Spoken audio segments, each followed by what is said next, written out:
हमने देखा था कि हमारा संविधान दुनिया के अलग अलग देशों के बेहतरीन विचारों का संगम है।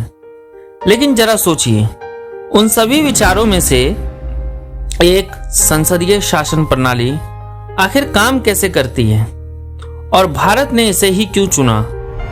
यहीं से हमारी कहानी आगे बढ़ती है।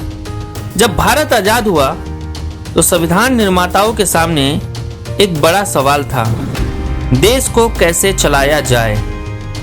क्या अमेरिका की तरह अध्यक्षात्मक प्रणाली यानी राष्ट्रपति प्रणाली अपनाई जाए, या फिर कोई ऐसी व्यवस्था बनाई जाए जहां सरकार सीधे जनता के प्रति जवाबदेह हो?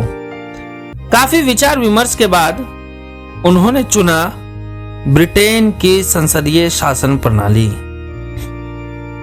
क्योंकि वे एक ऐसी सरकार बनाना चाहते थे जो जनता के प्रतिनिधियों से बने और उन्हीं के प्रति जवाबदेह हो।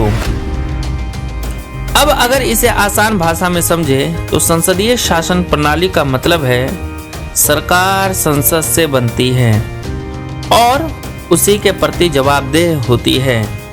यानी जो लोग देश चलाते हैं उन्हें संसद के सामने जवाब देना पड़ता है। इसलिए हमारे संविधान के अनुच्छेद 75 के खंड 3 में कहा गया है कि मंत्रिपरिषद लोकसभा के प्रति सामूहिक रूप से उत्तरदायी होगी। अब इस प्रणाली की एक दिलचस्प बात यह है कि इसमें दो तरह के प्रमुख होते हैं, एक नाम मात्र का प्रमुख और दूसरा वास्तविक प्रमुख। भारत में राष्ट्रपति नाम मात्र के प्रमुख होते हैं, जबकि वास्तविक शक्ति प्रधानमंत्री और उनकी मंत्रिपरिषद के पास होती है। अब सवाल आता है कि सरकार बनती कैसे है?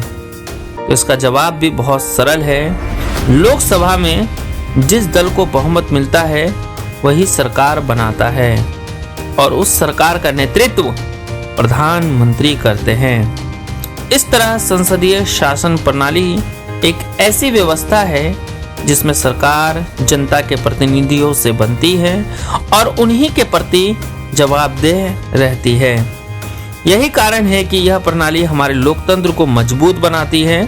तो अब आप समझ गए होंगे कि संसदीय शासन प्रणाली सिर्फ एक टॉपिक नहीं बल्कि लोकतंत्र की आत्मा है।